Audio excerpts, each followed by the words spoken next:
Hello बच्चों आप सभी का मेरे चैनल पर स्वागत है। मैं आज आपको कवि गिरधर राय की कुंडलियाँ पढ़ा रही हूँ। 3 कुंडलियाँ मैंने आपको पहले वाले वीडियो में पढ़ा दी थी। आज मैं आपको आगे की कुंडलियाँ पढ़ा रही हूँ। यदि आप मेरे चैनल पर पहली बार आए हैं तो चैनल को सब्सक्राइब कर लीजिए। तो चलो मैं शुरू करती हूँ। साई सब संसार में मतलब का व्यवहार, जब लग पैसा गांठ में तब लगता को यार। तब लगता को यार, यार संग ही संग डोले, पैसा रहा न पास यार मुख से नहीं बोले। कह गिरधर कवि राय, जगत यही लेखा भाई, करत बेगर्जी प्रीति यार बिरला कोई साई। सबसे पहले मैं आपको कठिन शब्द बता देती हूँ, देख लीजिए। गांठ, गांठ का मतलब था जेब, पॉकेट। बेगर्जी, बेगर्जी यानी जिसमें किसी प्रकार का कोई स्वार्थ ना हो, निस्वार्थ, सेल्फलेस। बिरला मतलब बहुत कम मिलने वाले। यार का मतलब होता है मित्र, दोस्त, फ्रेंड। प्रीति, प्रेम, प्यार, लव। जगत मतलब संसार या दुनिया। लेखा का मतलब होता है रीति या नियम। तो बच्चों, ये जो गिरधर राय जी की ये कुंडली है, इस कुंडली में उन्होंने बताया है कि संसार में अभी सभी लोग स्वार्थी हो गए हैं, सेल्फिश हो गए हैं, और वो स्वार्थ के कारण ही हमसे दोस्ती करते हैं। तो मैं इसका आपको लाइन बाई लाइन सरल अर्थ बताऊंगी और उसके बाद व्याख्या बताऊंगी। आप वीडियो को लास्ट तक देखिएगा। तो चलो मैं शुरू करती हूँ। साई सब संसार में मतलब का व्यवहार। साई मतलब स्वामी, सब संसार में, संसार मतलब दुनिया। तो गिरधर जी कह रहे हैं कि पूरी दुनिया में मतलब का व्यवहार, मतलब स्वार्थ का व्यवहार है, हो गया है।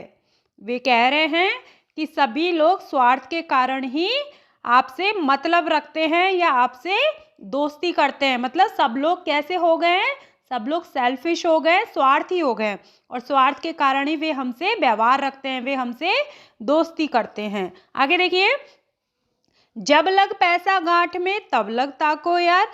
जब लग यानी जब तक पैसा, पैसा मतलब धन दौलत, मनी। गांठ में का मतलब है जेब में, पॉकेट में, या फिर आप ऐसे भी समझ सकते हो कि आपके पास में, जब तक आपके पास में पैसा रहता है तब। लग का मतलब यहाँ पर तक से है कि तब तक, ताको यानी आपका, यार मतलब दोस्त, तब तक आपके दोस्त रहते हैं। जब तक आपके पास पैसा रहता है तब तक वे आपके दोस्त रहते हैं। तब लग ताको यार, तब तक वे आपके दोस्त रहते हैं। यार संग ही संग डोले, यार मतलब दोस्त, संग ही संग मतलब साथ, डोले यानी घूमते हैं, और वे आपके दोस्त बनकर आपके साथ घूमते हैं।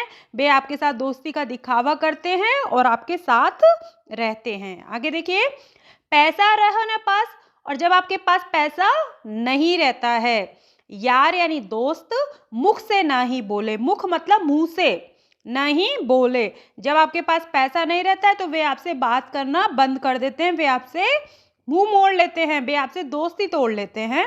आगे देखो, कह गिरधर कवि राय, गिरधर कवि राय कह रहे हैं कि जगत यही लेखा भाई। जगत मतलब संसार का, यही लेखा का मतलब होता है रीति या नियम। भाई, तो वो कह रहे हैं कि संसार का यही नियम है, संसार का भी यही लेखा है। क्या लेखा है कि करत बेगर्जी प्रीति यार बिरला कोई साई। करत यानी करते हैं, बेगर्जी यानी बिना स्वार्थ के, निस्वार्थ, सेल्फलेस। प्रीति यानी प्यार, प्रेम। यार मतलब दोस्त। बिरला का मतलब था बहुत कम। कोई साई मतलब स्वामी। तो वे कह रहे हैं कि बिना स्वार्थ के तो दोस्ती अभी बहुत कम लोग करते हैं, अभी सभी लोग स्वार्थ से दोस्ती करते हैं। मतलब आपका अगर किसी से कोई मतलब है, कोई काम है, तो ही आप उससे दोस्ती करते हो, और उसके पास पैसा है तो हम दोस्ती करते हैं, और जब पैसा नहीं रहता है तो दोस्ती को तोड़ लेते हैं। अब इसकी व्याख्या देखिए।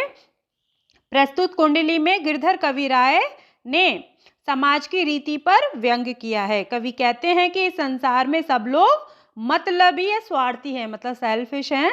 बिना स्वार्थ के कोई किसी से मित्रता नहीं करता। जब तक मित्र के पास धन दौलत है तब तक सारे मित्र उसके आसपास घूमते हैं। मित्र के पास जैसे ही धन दौलत, ये सब एक ही बात है, पैसा, मनी, समाप्त हो जाता है, सब उससे मुंह मोड़ लेते हैं। संकट के समय में भी, संकट के समय मतलब प्रॉब्लम के समय, उसका साथ नहीं देते हैं। अतः कवि कहते हैं कि संसार का यही नियम है कि बिना स्वार्थ के कोई किसी का सगा संबंधी नहीं होता। कोई कम ही लोग होते हैं जो बिना किसी स्वार्थ के दूसरों से प्रेम करते हैं अथवा मित्रता करते हैं। तो चलो बच्चों, अब आगे की कुंडली देखो। रहिए लटपट काटी दिन, बरु घामे माँ सोए, छह न बाकी बैठिए जो तरु पत्रो होए। जो तरु पत्रो होए, एक दिन धोखा देहे, जा दिन बहे बयारी, टूटी जब जर से जहे। कह गिरधर कविराय, छाए मोटे की गईए, पाती सब झर जाए, तऊ छाया में रहिए। सबसे पहले कठिन शब्द देख लीजिए। लटपट का मतलब होता है लड़खड़ाते हुए, बरु का मतलब होता है चाहे, घामे माह का मतलब होता है धूप में, सोए यानी सोकर, और ये जो आया है ना बाकी, इसका मतलब होता है उसकी, पत्रो मतलब पतला या दुर्बल, तरु मतलब पेड़, बयारी का मतलब होता है वायु या आंधी, जब तेज आंधी चलती है ना उसे बोलते हैं। जड़ से मतलब जड़ से, जेहे यानी जाएगा, और मोटे का मतलब है स्थूल या शक्तिशाली से, और पाती का मतलब है पत्ते, और तऊ मतलब तो तब भी। तो बच्चों, ये जो कुंडली है, इस कुंडली में जो कवि गिरधर राय जी ने दो उदाहरण दिए, एक पतले पेड़ का उदाहरण दिया है और एक मोटे पेड़ का उदाहरण दिया है। तो उन्होंने पतले पेड़ है ना से मतलब उनका है निर्बल और अनुभवहीन व्यक्ति से, जो मतलब जो बहुत ज़्यादा वीक है, ठीक है। और मोटे पेड़ से उनका मतलब है अनुभवी और सबल व्यक्ति से, जो स्ट्रांग है, जो एक्सपीरियंस्ड है, उनसे है, ठीक है। तो अब मैं आपको इसका लाइन बाय लाइन सरल अर्थ बताऊंगी और उसके बाद व्याख्या बताऊंगी। देखिए, रहिए लटपट काटी दिन, बरु घामे माँ सोए। कवि कह रहे हैं कि रहिए, लटपट मतलब लड़खड़ाते हुए, काटी यानी काट लीजिए दिन, बरु यानी चाहे, घामे माँ का मतलब होता है धूप में, सोए यानी सोकर। देखो बच्चों, इसमें कवि ने बताया कि जीवन में सुख और दुख दोनों आते हैं। हमेशा तो जीवन में हैप्पीनेस नहीं रहती ना, कभी हम दुखी होते हैं, कभी हम खुश होते हैं। तो कह रहे हैं कि कैसे भी अपने दिन निकाल लीजिए लड़खड़ाते हो, चाहे आपको धूप में ही सोना पड़े, चाहे आपको धूप में ही सोना पड़े, पर आपको, उन्होंने आगे बताया है, छह न बाकी बैठिए।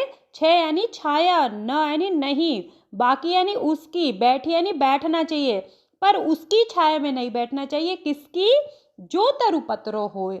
जो तरु मतलब पेड़, पत्रो यानी पतला, हो यानी होता है, कि जो पेड़ पतला होता है, निर्बल होता है, कमजोर होता है, उसकी छाया में नहीं बैठना चाहिए, चाहे आपको धूप में ही सोना पड़ जाए, ठीक है। आगे देखो, जो तरु पत्रो होए, एक दिन धोखा दे, कि जो तरु मतलब पेड़, पत्रो यानी पतला, हो यानी होता है, एक दिन धोखा देता है। कैसे देता है धोखा? आगे देखिए, जा दिन बहे बयारी। जा दिन का मतलब है जिस दिन, बहे यानी बहती है, बयारी यानी हवा, जिस दिन बहुत तेज हवा चलती है, टूटी यानी टूट जाती है तब, जड़ से का मतलब है जड़ से, रूट से, जय यानी जाएगा, इसका मतलब है कि जब जिस दिन हवा बहुत तेज चलेगी उस दिन क्या होगा, वो जो पतला पेड़ है वो जड़ के साथ टूट जाएगा, क्योंकि वो पतला है ना, तो वह हवा के साथ जड़ से टूट जाएगा। इसीलिए वे कह रहे हैं कि पतले पेड़ की छाया में नहीं बैठना चाहिए। आगे देखो, कहे गिरधर कवि राय, गिरधर कवि राय जी कह रहे हैं कि छा मोटे की घइये। छा का मतलब होता है छाया, मोटे का मतलब यहाँ पर मोटे पेड़ से है, जो विशाल है, बड़ा है, को घइये मतलब ले लीजिए उसकी शरण, कि जो मोटा पेड़ होता है, घना पेड़ होता है, बड़ा पेड़ होता है, उसकी छाया में बैठना चाहिए। पाती सब झड़ जाए, पाती, और जब उस हवा चलती है तो पाती का मतलब होता है पत्तियां, लीव्स, सब झड़ी जाए मतलब झड़ जाती है। जब तेज हवा चलती है तो मोटे पेड़ की, घने पेड़ की सब पत्तियां झड़ जाती हैं। ताऊ का मतलब होता है तो भी छाया में रहिए, इसका मतलब है कि जो मोटा पेड़ होता है, घना पेड़ होता है, तो जब हवा चलती है तो उसकी पत्तियां झड़ जाती है, पर उसकी जो ब्रांचेस होती हैं, शाखाएं होती हैं, और जो उसका स्टेम होता है वो वैसे ही रहता है, उसका तना, उसकी शाखाएं सब वैसे ही रहती है, तो भी वो छाया देता है। मोटा पेड़ पत्तियां झड़ जाने के बाद भी टूटता नहीं है जड़ से, क्योंकि वो मोटा है, वो घना है, वो बड़ा है, और उसकी छाया तभी भी रहती है। अब इसका मतलब मैं आपको समझाती हूँ। देखो बच्चों, कवि ये कहना चाह रहे हैं कि आपको अनुभवी व्यक्ति, मोटे पेड़ से मतलब कवि का क्या है, अनुभवी व्यक्ति से, कि हमें अनुभवी व्यक्ति और जो सबल हैं, जो स्ट्रांग है, उन व्यक्तियों को के साथ रहना चाहिए, क्योंकि वे आपको क्या करेंगे, प्रोटेक्ट करेंगे, सपोर्ट करेंगे। और जो इंसान, पतला पेड़ से मतलब है कि जो इंसान निर्बल है, कमजोर है, वो आपको क्या प्रोटेक्ट करेगा, उसको तो खुद को ही ज़रूरत है सहारे की, उसको खुद को ही सपोर्ट की ज़रूरत है। ठीक है, तो ऐसे व्यक्तियों के साथ नहीं रहना चाहिए। ठीक है, कैसे, जो व्यक्ति कमज़ोर हैं, जो व्यक्ति निर्बल है, उनके साथ नहीं रहना चाहिए, मतलब क्योंकि वो खुद ही मतलब निर्बल हैं, उनको खुद को ही सपोर्ट की ज़रूरत है, वो आपको सहारा नहीं दे सकते, वो आपकी कोई सुरक्षा नहीं कर सकते। हमेशा अनुभवी व्यक्ति, एक्सपीरियंस पर्सन के साथ रहना चाहिए, क्योंकि वो आपको सेफ रखेगा, उसके पास एक्सपीरियंस है, वो स्ट्रांग है, सबल है, ये इसका मतलब है।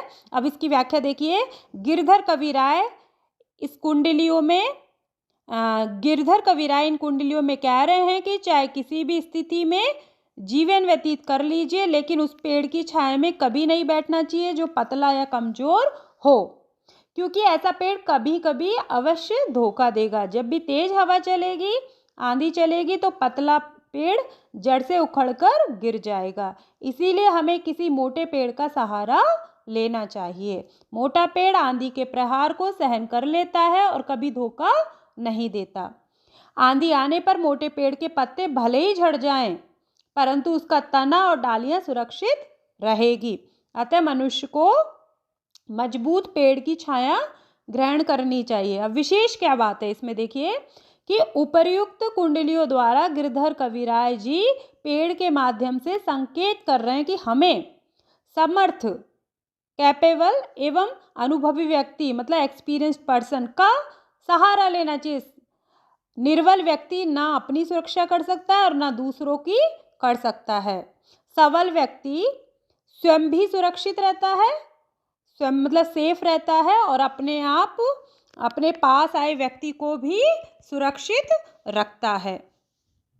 अब आगे की कुंडली देखिए, पानी वाड़े नाम में घर में बाड़े दाम, दो हाथ उलझिए यही स्यानो काम, यही स्यानो काम राम को सुमरन कीजिए, पर स्वार्थ के काज शीश आगे धर दीजिए।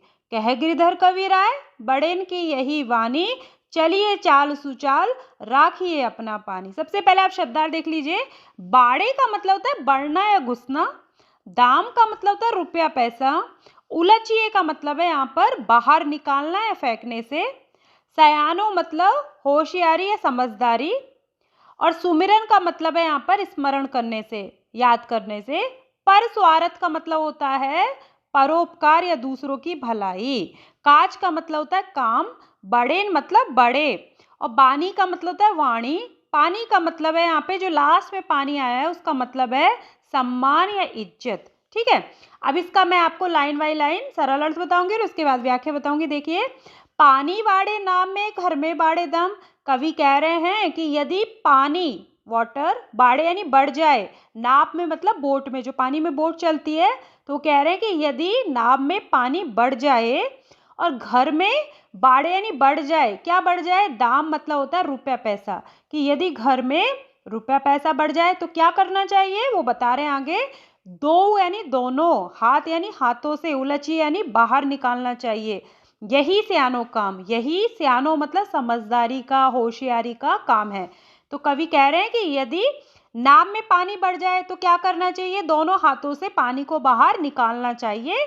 नहीं तो क्या होगा, अगर हम नहीं निकालेंगे तो जो बोट है, जो नाव है, वो डूब जाएगी पानी में। ठीक है, उसी प्रकार वे कह रहे हैं कि घर में यदि रुपया पैसा बढ़ जाए तो दोनों हाथों से हमें क्या करना चाहिए, दान देना चाहिए। उलझिए का मतलब यहाँ पर पानी से तो है, बाहर निकालने से, और अगर घर का दाम बढ़ जाए तो वहां इसका मतलब है उलझिए का दान देने से, कि दोनों हाथों से दान देना चाहिए। यही सियानो काम होता है, यही समझदारी का काम होता है। आगे देखिए, यही सियानो काम, यही समझदारी का काम है। राम को सुमरन कीजिए, राम मतलब भगवान को, सुमरन यानी याद करना, कि ईश्वर की आराधना करनी चाहिए, ईश्वर को याद करना चाहिए।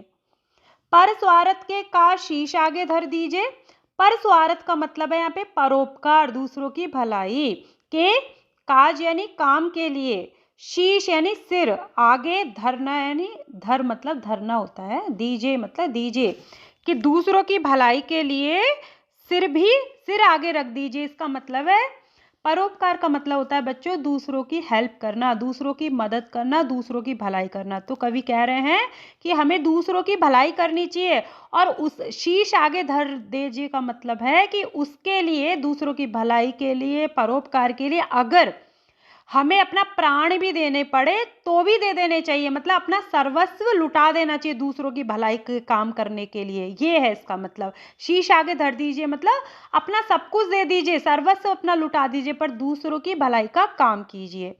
कहे गिरधर कवि राय जी कहते हैं कि बड़ेन की यही बानी, बड़ेन मतलब बड़े लोग, जो बड़े लोग हैं, जो मुनि, जो हमारे हमारे बुजुर्ग लोग हैं, या फिर आप वैसे बड़े समझते हो कौन से, ऋषि मुनि भी समझ सकते हो आप लोग, कि बड़ेन की यही बानी मतलब वाणी, कि बड़ों का भी यही कहना है। क्या कहना है बड़ों का? चलिए चाल सुचाल राखिए अपना पानी।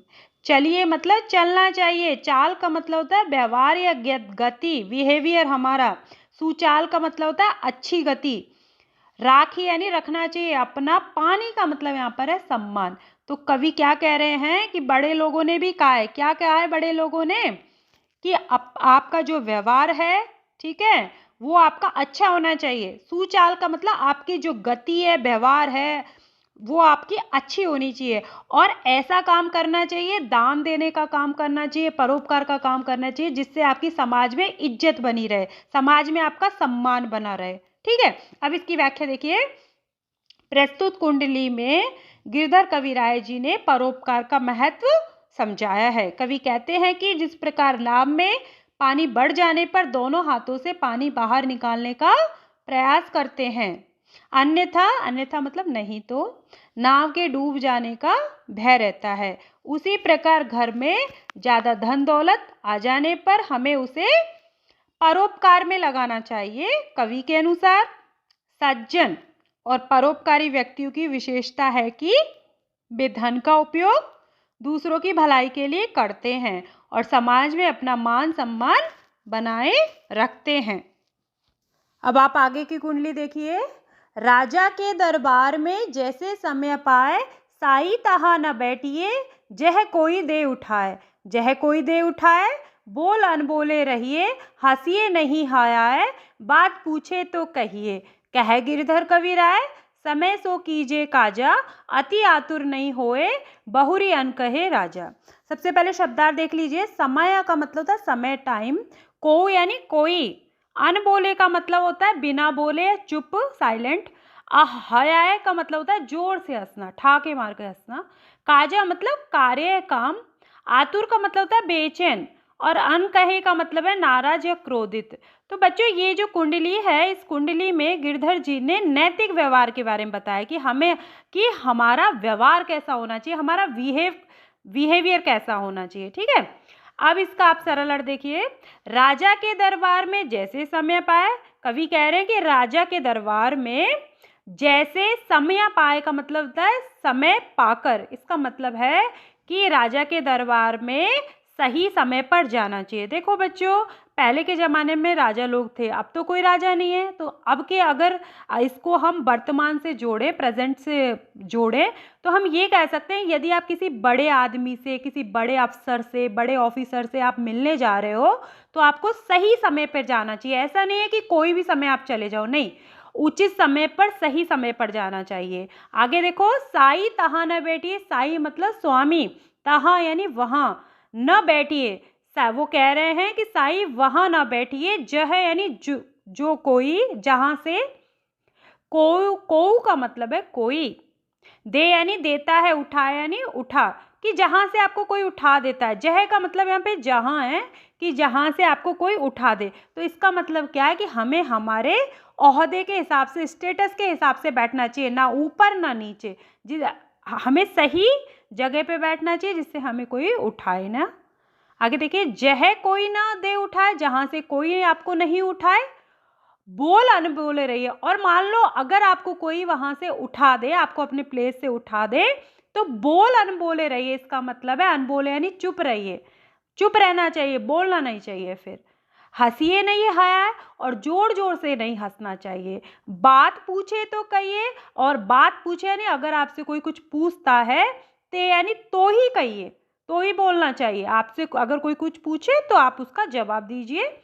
कहे गिरधर कवि राय, गिरधर कवि राय जी कह रहे हैं, समय सो कीजे कामा काजा, समय से कीजिए यानी करना चाहिए, काजा मतलब काम, कि हमें सारे काम समय पर करने चाहिए, क्योंकि उचित समय आने पर अपने आप ही सारे काम हो जाते हैं।